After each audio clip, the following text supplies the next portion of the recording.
ครับวันนี้เราจะมาฝึกหัดอ่านแล้วก็อ่านตัวหนังสือล้านนานะยุคต้นๆของภาษาล้านนาที่มันยังไม่มีไม่เยาะไม่ขอจ้างนะครับว่าก็คืออันไม่เอกไม่โทนะสมัยนั้นนะมันเป็นรุ่นแรกนะครับเห็นไหมหลังจากเป็นภาษาอ่านอักษรบาลีแล้วนะครับพวกเขามาเขียนเป็นอักษรบาลีนะครับเห็นไหมแล้วหลังจากนั้นก็อันพวกเอามาพัฒนาเป็นหนัง เป็นตัวหนังสือเจ้าบ้านนะครับพวกเขามาเขียนเนี่ยเปิ้นได้บันทึกไว้หลักฐานมันจะอยู่ในที่ปรับยาแต่แป๊บน้อยๆนะครับถ้าไผมีก็หัดอ่านกันนะครับอันนั้นนั่นน่ะเก้าเง่าของภาษาละนามอยู่ที่ห้านนะครับบัดเดียวนี่มันก็อย่างว่ามันก็มุกก็ปะทะกันมาเนาะครับมันก็เพี้ยนกันไปเรื่อยๆนะครับถ้าเฮาไปค้นคว้าอันตัวดี ในไอ้ป้าอันแต่แป๊บยาเนี่ยอันที่มันรุ่นเก่าๆเนี่ยแล้วท่านจะได้ฮู้ว่าโอ้ภาษาละนามันเขียนอย่างอีเน้ออย่างอีเน้อในอันโบราณนะเนี่ยไม่ใช่ว่าบำเดียวมันมาเขียนเพ้อเขียนผิดกันไปหมดนะครับโอเคนะครับไอ้มาเฮาประกอยอันไอ้ภาษาโบราณเนี่ยนะครับอันเออเห็นไหม เนี่ยภาษาโบราณเพิ่นน่ะก็พอเขียนอย่างเอี่ยมมันก็มันก็อ่านได้นะครับมันตัวกะคะกะคะงะเหมือนกันนะครับเห็นไหมมันเป็นไม้นะครับไม้ก็เหมือนกันนะครับไม้ก็เหมือนกันนะส่วนใหญ่เหมือนกันนะอันยกเว้นไม้บางตัวมันก็เพิ่นยังสร้างบ่ครบเตื้ออย่างเนี้ยนะครับสระเสียงสั้นเสียงยาวอย่างพวกนี้นะครับเห็นไหมอ่า อันนะเราค่อยว่ากันนะค่อยๆว่ามาเพราะว่ามันอันนี้เป็นภาษารุ่นแรกนะครับเขาไปก่อนเนี่ยหลักการง่ายๆเลยนะครับเห็นไหมอย่างเช่นอันอันหลักการง่ายๆนะครับมันจะอ่านได้3 เสียงนะปกติเลยเห็นไหมนะตัวว่าตัวละเห็นไหมตัวว่าเลยมันเป็นอักษรต่ำครับเมื่อเป็นอักษรต่ำเนี่ยก็พันได้3 เสียงนะครับเห็นไหมคือมันได้ ท่านเขียนอ่านไปนะอ่านไปผ่าน3 เสียงแล้วท่านก็ประมวลเอาประโยคน่ะมันว่าอย่างไรนะครับเห็นไหมอันเนี้ยเนี่ยมันอ่านได้3 เสียงก็คือเสียงสามัญแล้วก็เสียงโทปกติแล้วก็เสียงตีนะไงมันอันนี้มันเป็นอักษรต่ำแล้วอย่างเช่นตัวกะกับตัวปะเนี่ยมันเป็นอักษรสูงนะครับเมื่อเป็นอักษรสูงกับพันได้3 เสียงเหมือนกันก็คือเสียงอ่าเอกนะครับเสียงโทพิเศษแล้วก็เสียงจัตวานะไงเนี่ย3 เสียงอันนี้ตัวดะเนี่ยมัน ตัวด้านนี่เป็นอักษรกลางนะมันตัวบะตัวดะตัวยะตัวนะครับมันเป็นอักษรกลางเพราะฉะนั้นก็พันได้หลายเสียงนะครับก็คือเมื่อเป็นอักษรกลางแล้วมันก็คือเป็นได้ทั้งอักษรต่ำมาเป็นได้ทั้งอักษรสูงนะครับมันเป็นไอ้มันสิทธิพิเศษมันเป็นอย่างนั้นท่านก็ท่านก็อ่านไปนะครับวันนี้เขาจะลองอ่านเลยนะครับมาเอามาอ่านกันนะครับอันนี้ตัวว่าไม่ซัดลงบนเนี่ยอ่า ตัวหน้าสะกดอยู่ในอ่านวันเห็นไหมอ่านวันก็ยังได้นะครับเอาไว้ในใจก่อนอันนี้ก็อันตัวห้าอันตัวละนะครับอันตัวละป้นเขียนอันสมัยนั้นป้นอันเสียงฮอเนี่ยอันเปิ้นรอไทยนะกับฮอเมืองเนี่ยมันเปิ้นร่วมกันนะครับมันเป็นภาษาที่มันใช้ร่วมกันนะครับเนี่ยมันเป็นคำที่มัน ใจร่วมกันนั้นภาษาไทยภาษาละนามใจกันร่วมกันมาเมินแล้วนะครับเพราะฉะนั้นมันจะไว้ว่าเอออันไทยเมืองไม่ได้นะครับเพราะว่ามันผสมปนเปกันมานะครับบางคำมันก็ใจกันด้วยกันนะครับเห็นไหมอันนี้คำว่าเนี่ยเพิ่นเขียนเหมือนกันแต่มันอ่านต่างกันไม่ได้นะครับเห็นไหมเพิ่นเอาตัวละเขียนนะครับเนี่ยอันแต่เพิ่นออกเสียงฮอนะอันแต่กับเมืองน่ะออกอันนี้ไม่ก่อเนาะไม่ก่อผมเมื่อมีตัวสะกดได้ไหมตัวณสะกดอยู่ตรงบนเนี่ยเปิ้นเขียนเป็นตัวละแตนเนี่ยมันหลักการของภาษาละนาเก้าเงาเปิ้นเป็นอย่างนั้นเห็นไหมอันนี้จะอ่านว่าอันเอาออกเสียงฮออ่านว่าฮอนก็ได้อ่านว่าฮอนอ่านว่าฮอนเขาประมวลแล้วไอ้2 คำนี่ต้องน่าจะอ่านว่าวันฮอนวันฮอนนะครับเตะต่อไปแล้วก็อันนี้เขียนบอกค่อยชัดเลยนะมันได้ถ้าจะเป็นเลขนะครับโอเคนะเนี่ยอันนี้เนาะอันนี้ตัวดะไม่กำอันดำอันดะอันดำ ดำก็ยังได้นะดำก็ยังได้นะไงมาดำดำน่าจะเป็นดำนะครับอันนี้น่าจะเป็นอันเลข3นะครับน่าจะนะครับ มันบนขีดซ้ำกันไปครับมันชัดนะครับ อันนี้ตัวงะหน้านานะครับเนี่ยตัวงะอยู่ตรงลุ่มเนี่ยไหมเนี่ยตัวนานะครับตัวงะอยู่ตรงลุ่มเนี่ยอ่านว่านางนางชื่อจำไว้ก่อนนะอันนี้ตัวไม่แก่ตัวเนี้ยสะกดด้วยนะอันไม่กงเลยบนกำกับไว้บางทีไม่บนเอาไม่กงไม่อันซัดกำกับไว้เนี่ยแสดงว่าพันได้หลายเสียงเนอะมันว่าอย่างนี้อ่านว่าแย้มก็ได้นะตัวเนี้ยนี่ต้องออกเสียงยอนะครับอ่านแย้มแย้มท่านจะว่าได้แล้วครับเขาก็มาอ่านรวดเนี่ยก็อันดำนะครับอันนี้ได้3ดำนั่นน่ะนางแย้มวันฮอนดำนางแย้มครับพอมาดูตัวต่อไปแล้วก็นะเฮาอันนี้เฮาโอ้แล้วนะดูตัวต่อไปนะครับเห็นไหมอันนี้นี่ตัวละเนี่ยนะไม่กาใช่ไหมมีไม่ซัดอยู่ข้างบนนะมีไม่ซัดอยู่ข้างบนนะอันไม่ซัดนี่มันแทนเป็นไม้กักนะครับทำหน้าที่เป็นไม้กักนะมันแทนมันสักเป็นตัวสะกดอยู่ตรงรูปนี่อันนี่เนี่ยมันออกเสียงอันพูดเขียนรอตัวละนะครับไทยอ่านไทยก็อ่านว่ารากนะครับไม่แม่อันเมืองก็อ่านว่าหากเห็นไหมมันเป็นอย่างนี้นะท่านก็อ่านไว้นะครับอันนี้มันดิ้นมาออกแล้วหากนะครับหากอันนี้นะตัวจ้านะไม่กำเห็นไหมอ่านว่าจำนะครับจำหากจำหากจำหากจำหากจำมันน่าจะเป็นหากจำมากกว่านะครับหากจำหากจำตัวต่อไปก็หากนะครับหากอันนี้ก็หากนะครับอันนี้นะตัวมะไม่กาไม่ซัดอยู่ข้างบนไม่ซัดมันแทนตัวกะอยู่ตรงลุ่มเนี่ยตัวสะกดนะครับอ่านว่ามากนะครับหากจำหากมากมากกันอย่างนะมากมากตัวกะนะครับไม่กาอันสะกดด้วยหางเนี้ยอยู่ตรงนี้เห็นไหมมากกายมากกายมากกายมากกายมากกายหมูจักมากกันอย่างเงี้ยเป็นเลยนะครับผมก็บอกให้หูกันหันนะครับอันนี้ต่อไปนะครับตัวต่อไปนะครับตัวต่อไปนะครับมากายเลยนะครับ อันนี้นี่แน่นอนละเนี่ยตัวข้าหางยาวนะไม่กำคำนะคำอันค่ำกันอย่างนั้นนะตอนค่ำก็เขียนนี้นะมันต้องไปมีไม่เยอะแล้วก็เขียนค่ำอันค่ำก็ยังได้นะครับเป็นค่ำก็ยังได้นะกรณีนี้อ่านว่าคำไม่มาคำมันมาคำแสนเนี่ยไม่แก่ตัวซะแสนอ่านแสนมันอ่านว่าคำแสนนะครับอันนี้เราตัวซะนะครับไม่กี้นะตัวซะไม่กี้สะกดตัวงะอ่านว่าซิงอ่านว่าซิงคำแสนซิงคำแสนซิงก็มันซิงสมัยนั้นได้มีแล้วก็ซิงนะว่าซิงก็ว่าซิง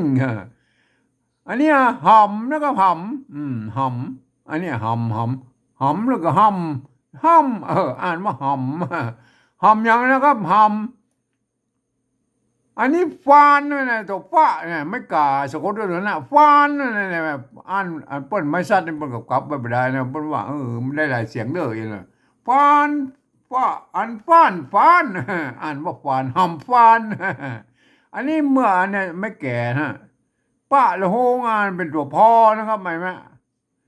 อันรูปนี้เหรออันมันถ้าจะมีตัวกดตรงรูปตัวงะนะครับอันนี้มันเป็นแพ่งอ่านแพ่งไม้นะครับหำฟานนะครับสิ่งหำฟานแพ่งไม้เห็นไหมถ้าก็อ่านไปหาอ่านนะครับเอาถ้าท่านมีอันตำรับตำยายุคต้นๆของภาษาละนาเนี่ยโทษทีเลื่อนไปหาหน่อยแล้วก็เห็นไหมตัวต่อไปนะครับอันนี้อ่านง่ายหน่อยอันนี้เห็นไหมไม่กงอยู่ข้างบนนะอันโจกะอันนี้อกนะครับอกเห็นไหมอ่านว่าอกอันนี้เนาะอันนี้ก็ อันนี้ก็ตกนะเห็นไหมอันนี้อันตัวนี้อ่านง่ายละเห็นไหมอกตกนะมันตรงถั่วแล้วอกอันนี้เหรอตัวกะไม่กาสะกดด้วยตัวง่ายบนมีไม่ชัดเห็นไหมจะอ่านกางก็ได้นะครับมันอันนี้เป็นอักษรสูงนะครับอ่านว่าเสียงจารวากางก็ได้อ่านว่ากางเสียงเอกก็ได้นะอ่านว่ากางเสียงโทพิเศษโทเมืองก็ได้ไหนมาอันนี้เนี่ยโทพิเศษเนี่ยกางเนี่ยกางเนี่ยอันมันภาษาไทยมันสำเนียงมันออกก้างมันโทโบเดนมันมาเท่ากันนะก็ว่ากันไปนะก็เดี๋ยวก็ปฏิบัติก็ว่ากันคำเอาก้างไอ้แม่ก้างกับว่ากางกางนะอันน่าจะเป็นก้างนะอันนี้นะตัวป่าไม่กาอันป่านะก้างป่าเนี่ยเห็นไหมก้างป่าก้างป่าแล้วตัวต่อไปแล้วครับตัวต่อไปแล้วก็อันนี้เนี่ยอันนี้ไม่แก่เนี่ยมันเขียนห่างกันหน่อยแล้วเพราะว่ามันเติกอันนี้นะเติกไอ้เติกเนี่ยพวกก็เลิกเขียนไปห่างๆหน่อยไม่แก่ตัวดะสะกดด้วยอันตัวงะนะอ่านว่าแดงนะจะอ่านแดงยังได้นะก็เห็นไหมนะก้างป่าแดงนะก้างป่าแดงก้างป่าแดงอันนี้นะตัวขาไม่กาตัวว่าไอ้มันสะกดยงรวมข้าวขาวแดงขาวเอาก้างป่าแดงขาวนะครับไม่ใช่แดงข้าวนะน่าจะข้าวนี่ไม่ใช่แล้วแดงขาวแล้วถึงแดงถึงขาวนะเห็นไหมอ่าถึงแดงถึงขาวนะก็เห็นไหมอันนี้เนาะตัวข้าเอามาขางขางเข้าแดงขาวขางจะอ่านข้างก็ได้อ่านข้างก็ได้นะครับเนี่ยขางนะข่าวแดงข่าวด้วยนะครับข้าคางอันนี้นะปอยนั่นแหละตัวป้านะไม่ก่อยไม่ก่อสะกดด้วยตัวนี้ห่างเนี้ยนะอ่านปอยก็ได้อ่านปอยแล้วกลางคางปอยนะครับปอยอันนี้อย่างอันนี้มันอันนั้นเนี่ยอันนี้มันตัวสะตัวสะตัวละตัวละหงใช่ไหมเพิ่นอ่านเป็นว่าเป็นสอลอลิงนี่แหละสลีนี่ก็อ่านว่าสลีนะก็อ่านว่าสลีกันใจนะเนี่ยใจมันน่ะกันอันนี้กันนะตัวกะมันเป็นอย่างอื่นไม่ได้แล้วมันกั้นใจก็ไม่ได้นะกั้นใจก็ไม่ได้นะกันใจนะก็เนี่ยสลีกันใจนะอ่านมาอีนะครับสลีกันใจอันนี้ไม้ไก่นะครับไม้ไก่เป็นอีนะครับไม่ไก่ไปจะขึ้นมาอย่างนี้ไปตวัดข้างในหน่อยนะครับมันเป็นหรืออันบางฉบับปกติตวัดข้างนอกหน่อยนะมันก็อันนี้คือไม่ไก่นะสลีกันใจตุ้มแม่ตัวตะไม่กูตัวมะตุ้มนะครับตุ้มตุ้มอย่างตุ้มแพนั่นไงแม่ตุ้มแพไม่แก่ตัวปะละหงเนี่ยเพิ่นอ่านว่าพอนะครับเอามาจะอ่านว่าตุ้มแพก็ยังได้ก็มันไม่ใช่มันถึงอ่านว่าตุ้มแพนั่นไงมันจะมันจะไปอ่านอย่างอื่นไม่ได้แล้วมันเป็นยังไงมาตัวต่อไปนะครับอันนี้มันประชาติครับมีไม่ชัดอยู่เฮาเดียวเขาค่อยว่ากันมันมีไม่ชัดอยู่นี่มันตัวอย่างกับหมูนะครับไอ้มันตัวนี้อันนี้นะจะวะไม่กาห่างหน้าอ่านว่าหวานอ่านว่าหวานอ่านว่าหวานท่านอ่านได้3 เสียงนะครับกรณีนี้เดี๋ยวก่อนเฮาค่อยอู้กันมันจะอ่านหวานเขาเรียกว่าอันนี้มันอย่างตัวบ้าไม่กาอันนี้เป็นไม่กาวงเลยมันสูงเข้าไปหน่อยฮั่นอ่านห่างหน้าอ่านบ้านบ้านอย่างบ้านอันนี้เนี่ยบ้านอันนี้ตัวง่าไม่กาบ้านงาอันนี้น่าจะเป็นพักนะครับพักหวานบ้านพักหวานบ้านงาบ้านงามันเป็นอะไรบ้านงาเนี่ยหมูจักแล้วก็บ้านงาเนี่ยผักหวานเนี่ยบ้านมันมีงาด้วยนี่แบบผักหวานบ้านแล้วก็งาอย่างกับหมูนะก็เดี๋ยวก็ว่างกันบรรทัดที่3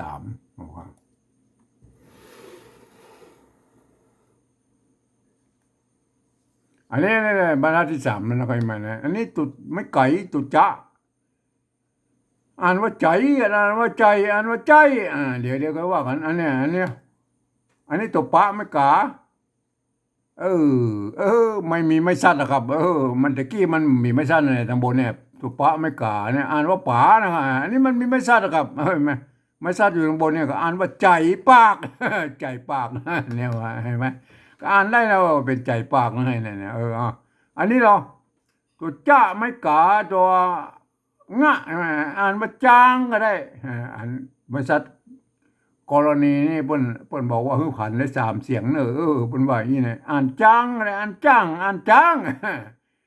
ก็น่าจะเป็นอ่านจ้างนะครับอ่านจ้างมันจ้างอันนี้นะตัวหน้าไม่ก่อนนออันนี้เนี่ยนี่ตรงตัวจานนอกก็เขียนนี้นะครับนอนะครับอันนอก็เขียนนี้นะครับแต่ก็แล้วแต่บริบทนะครับจ้างนอนะครับนออย่างเอาไปก่อนแล้วนออย่างนออันนี้มีไม่เก๋นี่ตัวนะแล้วไม่เก๋นี่มันตัวละใช่ไหมตัวละมันก็เป็นไม่แก่แล้วก็ไม่แก่อันตัวละอันสะกดด้วยตัวละนอแฮดนอแฮดนะนอแฮดนะครับไม่ใช่นอแรดนะครับแรดนั่นมันไทยนะก็อันเขียนเหมือนกันเอาตัวละเขียนเหมือนกันนี่นะครับแต่อันถ้าเป็นเมืองมันออกเสียงฮอนะครับนอแฮดนอแฮดอันนี้ตัวค้าตัวค้าไม่เก๋ามีไม่ชัดกำกับไว้นะครับเห็นไหมกรณีอันนี้เปิ้นมีไม่ชัดกำกับไว้นะครับแสดงว่าอันมือมันเป็นไม้โกบลีนะก็มันเป็นไม้โกบลีบางครั้งมันก็ใช้ไม้กงก็มีนะครับส่วนน้อยนะส่วนน้อยอันนี้อ่านว่าเขาก็ได้อ่านเข้า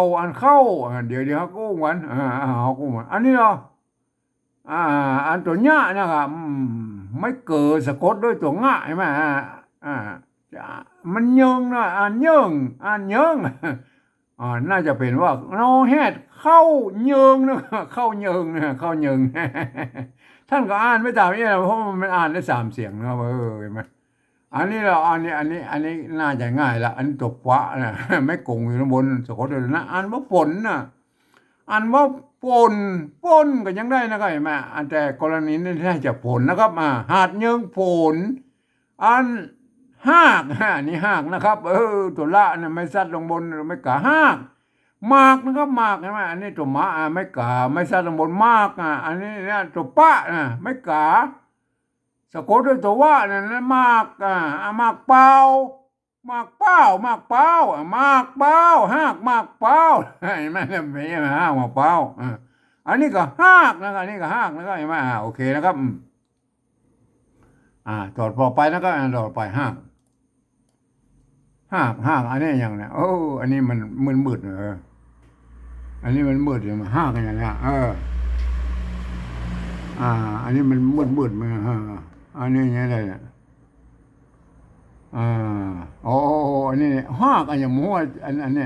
ยนะครับเอาอันอย่างเอาหมูนะครับไอ้อันนี้มันเลอะไปหน่อยนะครับห้ากันอย่างหมูนะครับ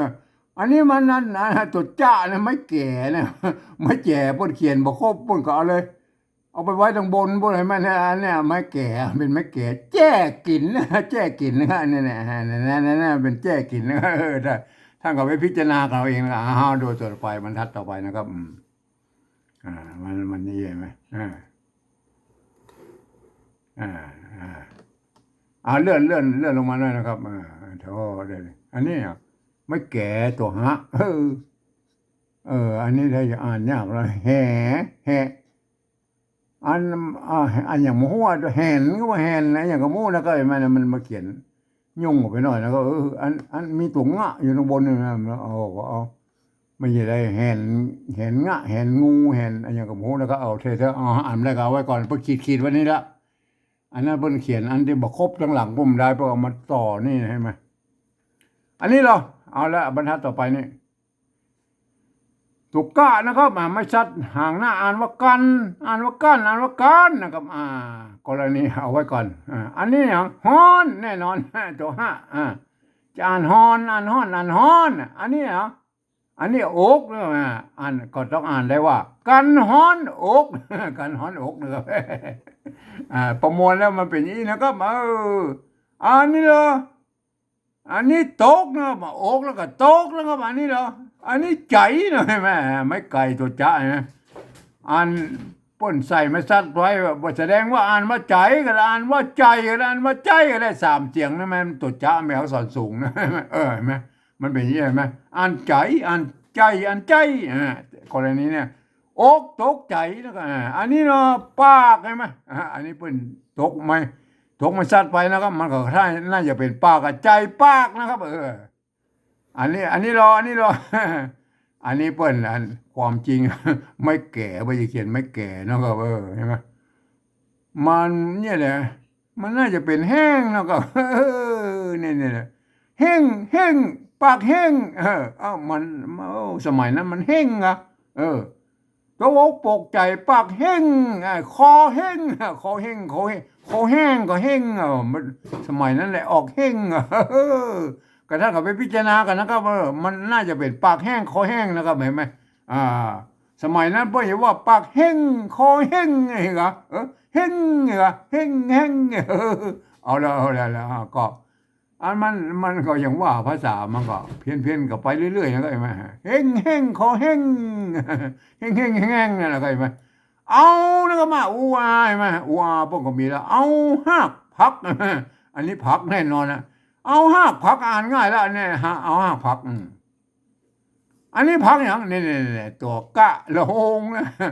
กะละหงเนี่ยเพื่อนอ่านเป็นเสียงคอนะก็แม่มันก็เต้าตัวข้าหางยาวไปเอาข้าหางยาวเขียนก็ได้นะก็อ่านว่าพักแคบพักแคบพักแคบแล้วก็ไปไหมมันจะแคบแล้วมันจะแกลบนะครับพักแคบแล้วก็พักแคบอ่านว่าพักแคบนะพักอย่างนี้พักมีไม่เก๋อยู่ข้างหน้านี่หมูแล้วเนี่ยไปแล้วพักอันนี้พักแค่พักนะครับโอเคนะครับเอามาดูบรรทัดต่อไปแล้วครับบรรทัดต่อไปโทษทีเลื่อนเลยนะครับเมื่อกี้มันไม่มีไม่เก๋นะครับมันไม่เก๋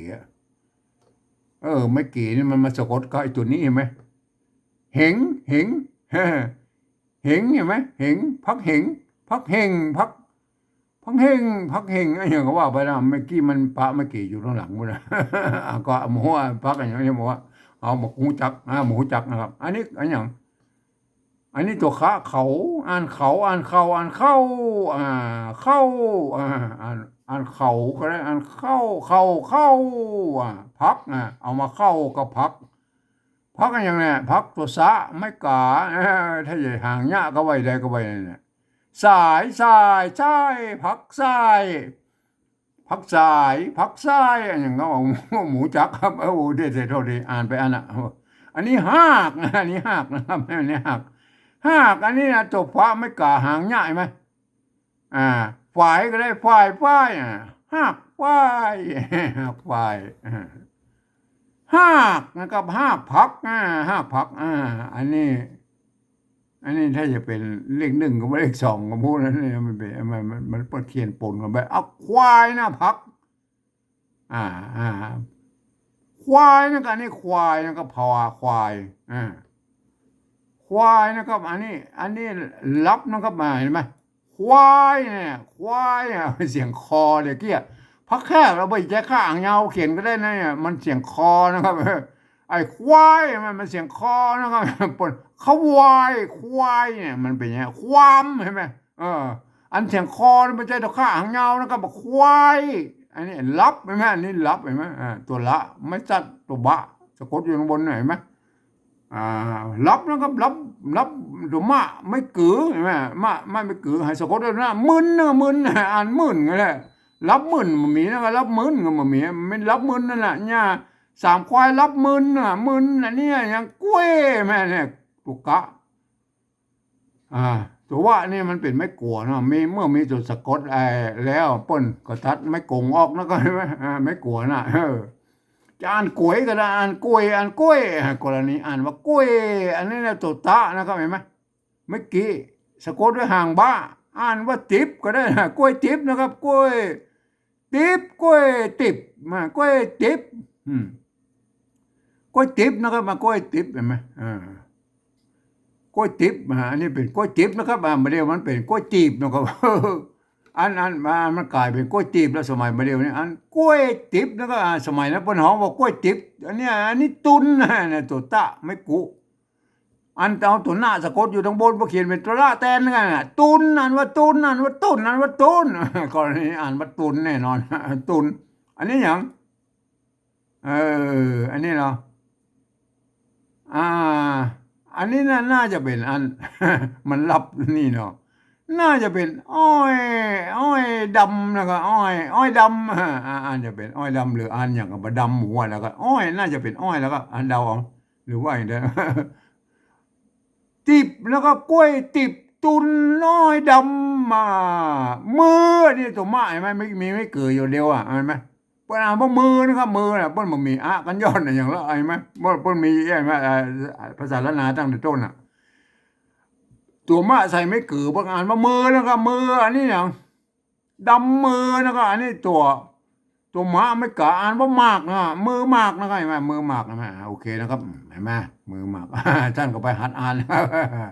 หัดอ่านนะครับหัดอ่านนะครับโอเคเอาบรรทัดต่อไปเลื่อนหน่อยอันนี้ถ้าอย่าเขียนแล้วเขาก็ถ้าอย่าอันยากหน่อยแล้วก็เนี่ยจะเป็นอันอย่างเนี่ยอันตั้งหน้านี่เป็นอย่างเนี่ยตัวขะมันหางเนี่ยอันนี้ไหมมันเป็นเยี่ยมมันไม่เก๋กับไม่ใจเนาะก็เขี่ยอะไรอย่างกับไม่ใจเนาะมันให้เขียนพิษเนาะก็โอ้เนี่ยป้นอย่างนี้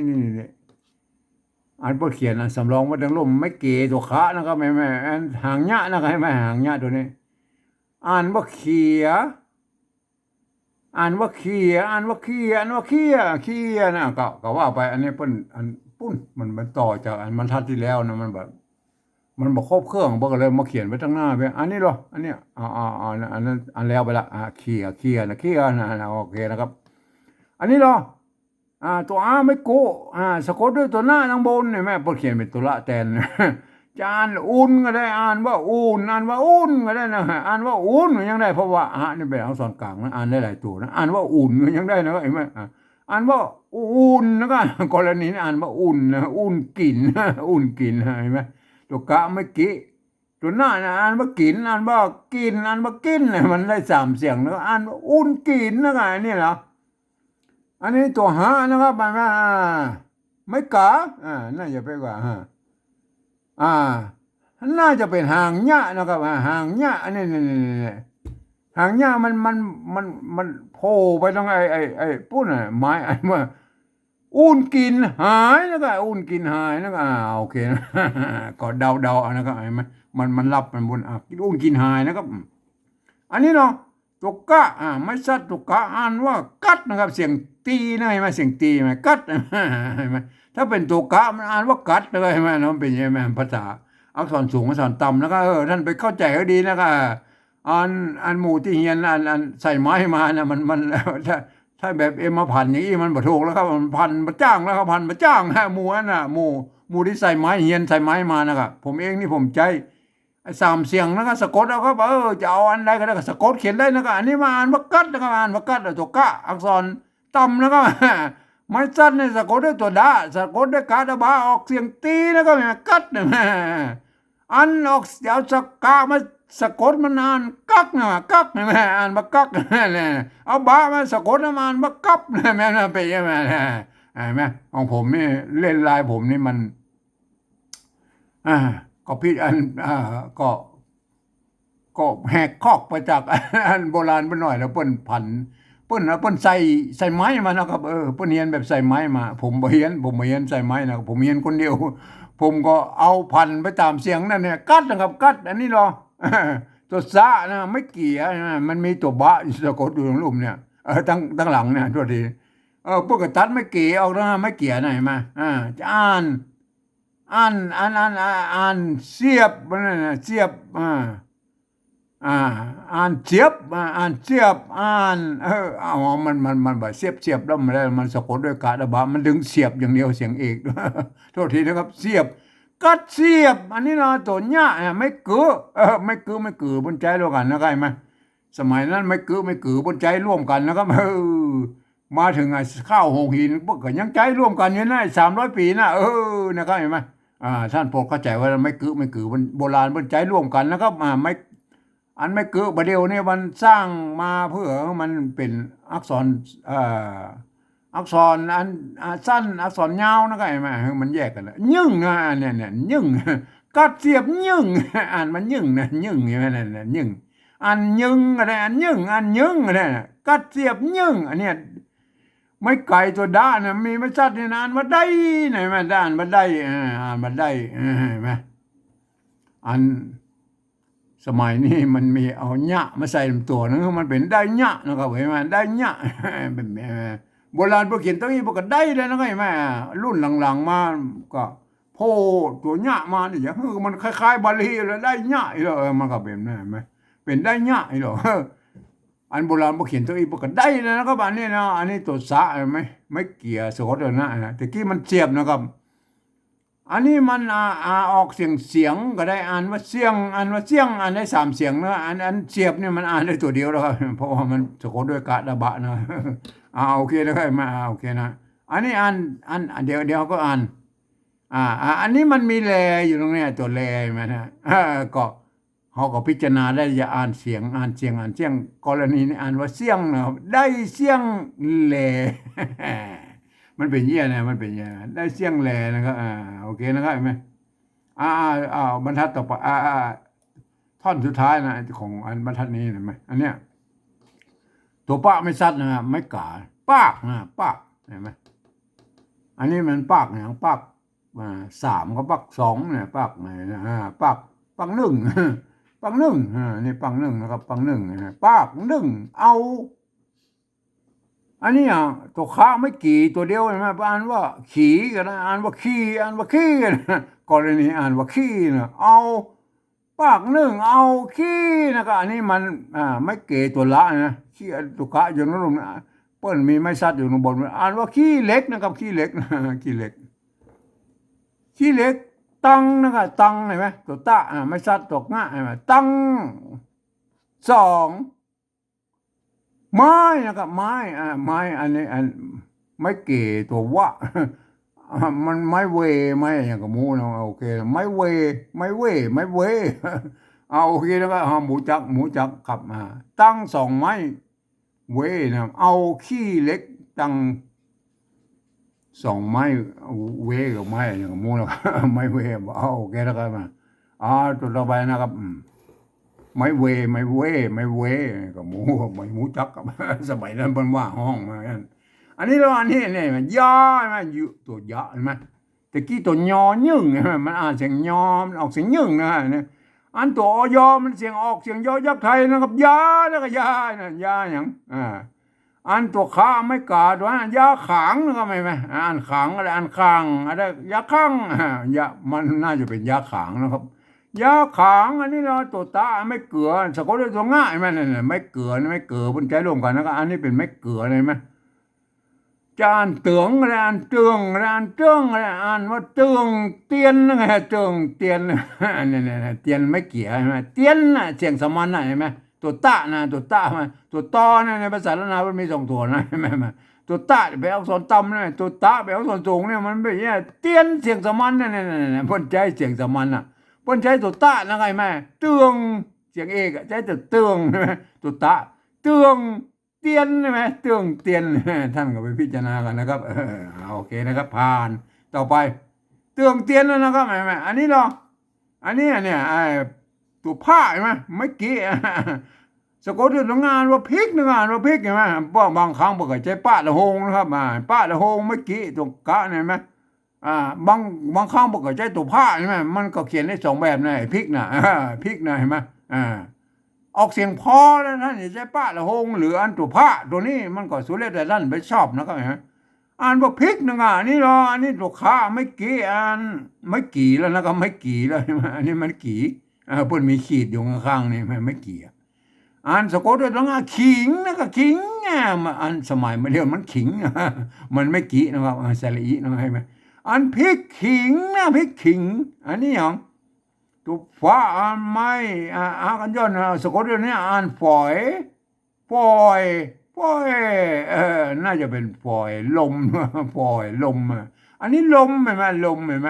ไม่กงอยู่บนนั้นสะกดด้วยมาพริกขิงฝอยลมนี่น่าจะเป็นฝอยลมนี่น่าจะเป็นอันที่มันเลื้อยอยู่บนหมู่นั่นหมู่พืชหมู่ไม้อะไรเป็นอัญญานะครับเป็นไอ้ เป็นเปิ้นเฮาบ่ปล่อยลมนะเอาโอเคนะก็หมูจักเนี่ยอันนี้นะตัวเต้าไม้เก่าเห็นไหมเปิ้นมีไม้ชัดอยู่ในกรณีบางครั้งเพิ่นก็มีไม้กงนะไอ้เต้าเนี่ยไอ้เต้ามันสามเสียงนะครับเต้าหรือเต้าหรือเต้านะครับกรณีอ่านว่าเต้าแล้วก็มาปล่อยลมเต้ากันกันใช่ไหมนี่กันใช่ไหมอ่านว่ากันอ่านว่ากันอ่านว่ากันเนี่ยเต้ากันไอ้ตั้งใช่ไหมตั้งตั้งตั้งมวนนะตั้งมวนอันนี้มวนเห็นไหมกลัวสะกดด้วยตัวหน้าอยู่บนบ่เขียนเป็นตัวละแต่ตั้งมวนเต้ากันตั้งมวนต่ำแล้วก็ต่ำต่ำเป็นนั่นเนี่ยเป็นใช่ไหมเปิ้นบ่มีไม่สั้นนะครับบ่เขียนตัวเอียเป็นเนี่ยเป็นผงตั้งมวนต่ำเป็นผงต่ำเป็นผงใช่ไหมมา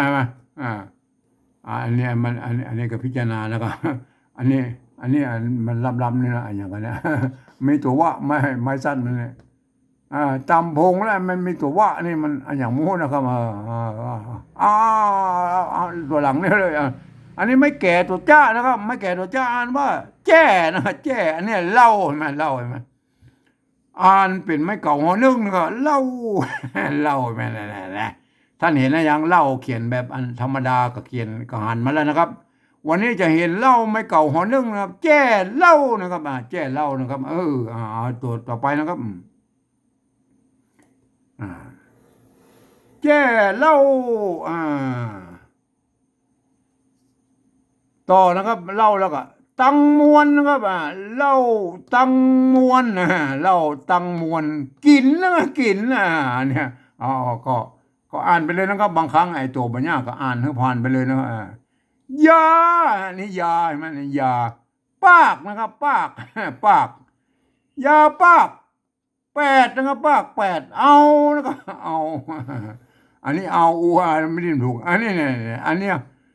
ปุปะไม่เก่านะอ่านว่าเป๋าก็ได้อ่านว่าเป่าอ่านว่าเป้าก็ได้นะครับมามาอ่านได้3เสียงนะกรณีนี้อ่านเอาเป้านะครับใบเป้านะครับเป็นใบพืชชนิดหนึ่งเป็นยานะใบเป้า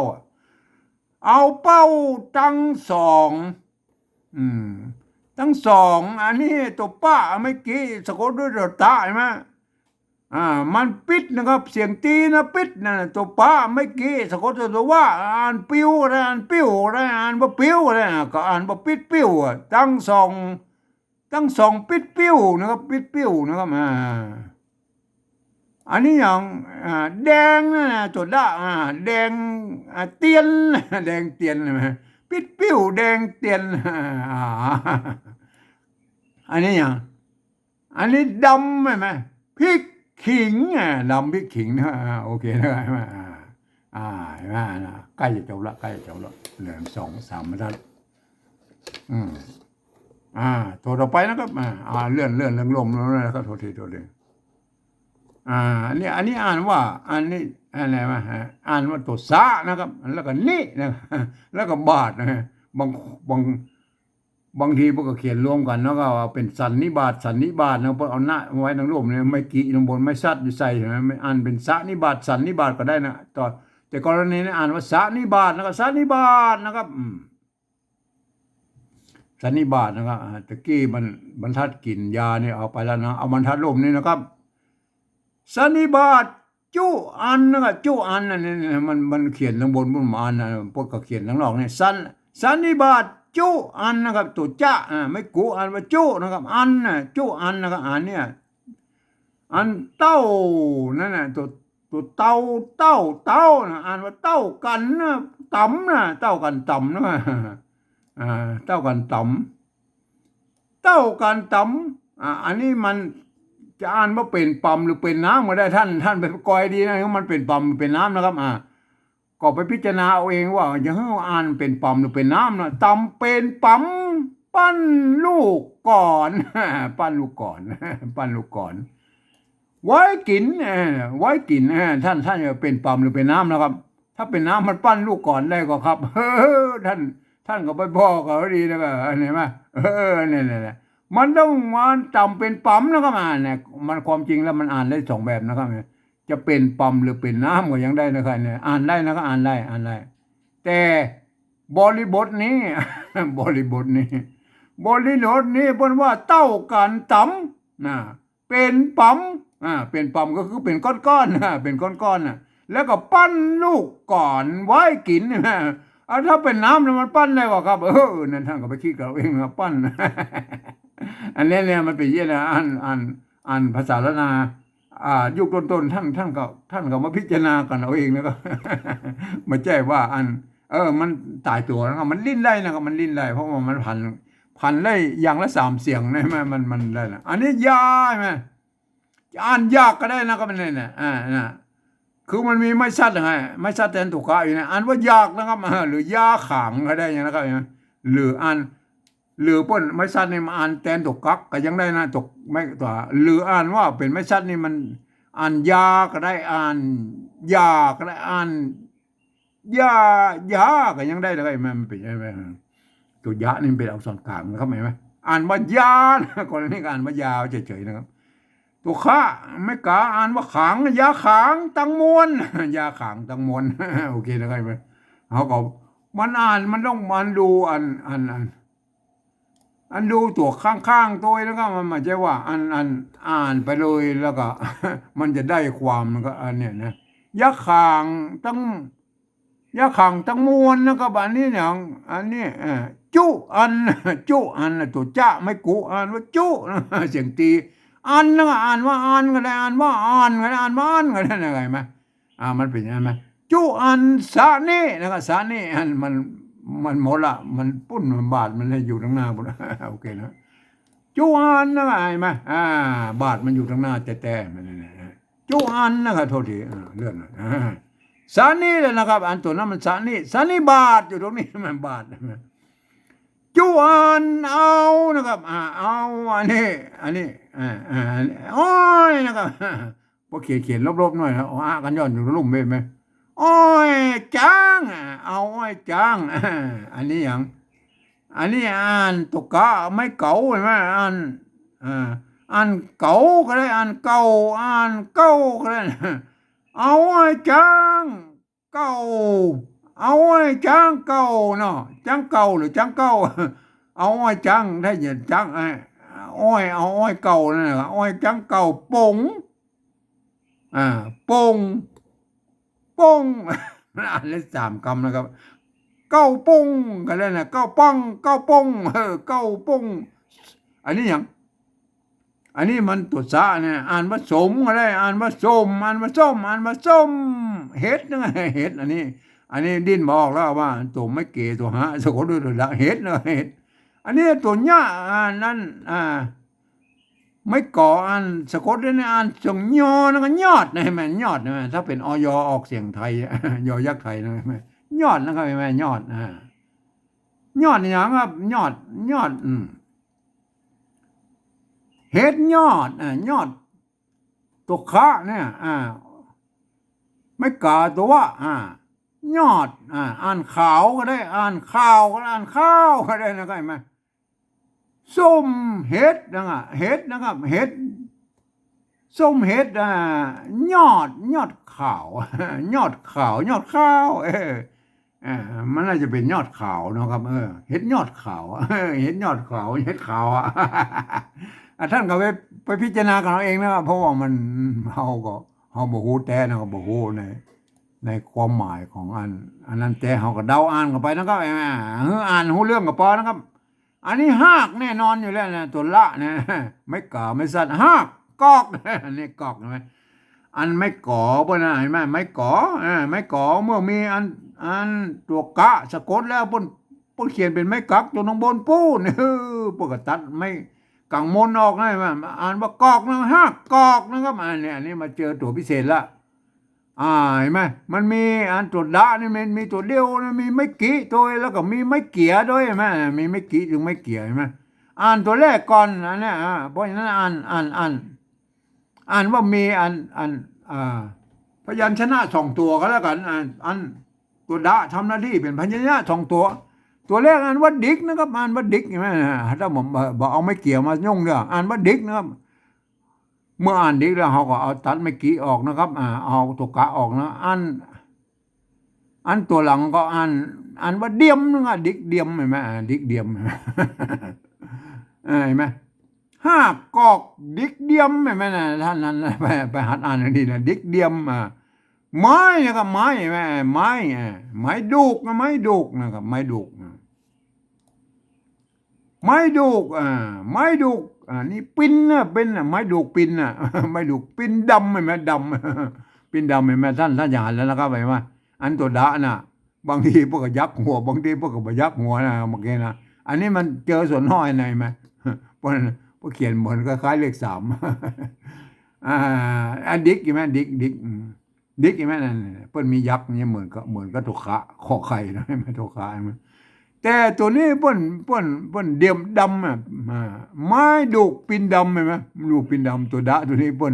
นบ่ยักษ์ใช่ไหมบางครั้งพวกก็ท่านก็พิจารณากันนะครับบางยักษ์บ่ยักษ์นะก็อันใดอันนี้คือภาษาแล้วนะยุคต้นๆนะครับมันก็อ่านยากหน่อยนะครับแต่ท่านต้องมีหลักการเบื้องต้นก่อนนะครับว่าไอ้คนที่บนเฮียนไอ้แบบอันใส่ไม้มานะครับมันก็จะอันยากหน่อยนะครับมันยากหน่อยก็ไอ้ตอนใส่ไม้มันพันเสียงบ่ถูกนะครับแต่ถ้าท่านแยกอักษรสูงอักษรต่ำเนี่ยแยกนี่มันเป็นอัน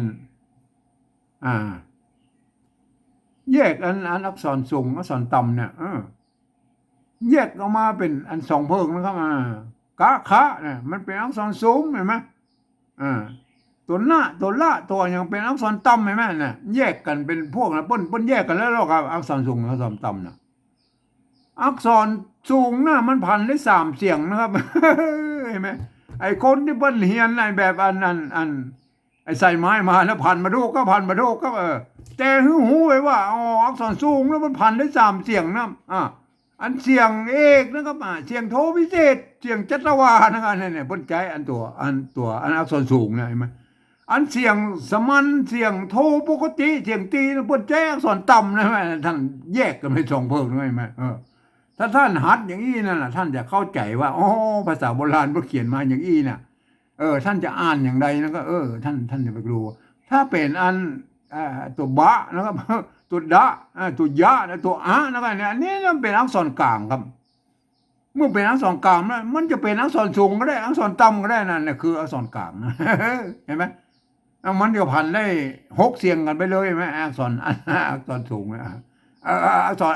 อักษรกลางเนี่ยโทษทีเลยอักษรกลางเนี่ยมันก็พันได้เป็นแล้วเรื่องอักษรต่ำอักษรสูงเห็นไหมแล้วเป็นอย่างห้องอักษรกลางได้เนี่ยท่านก็ไปพิจารณากันนะครับเห็นไหมอันนี้นะถ้าท่านหูรักอย่างนี้นะท่านจะอ่านง่ายนะครับท่านจะอ่านง่ายนะครับเห็นไหม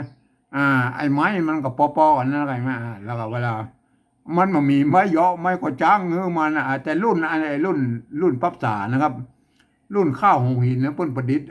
ไม้เยาะไม้กระจ้างมาเรียบร้อยแล้วนะครับไอ้รุ่นปั๊บสาที่เขียนในปั๊บสานะครับอันนั้นอ่านง่ายหน่อยนะครับ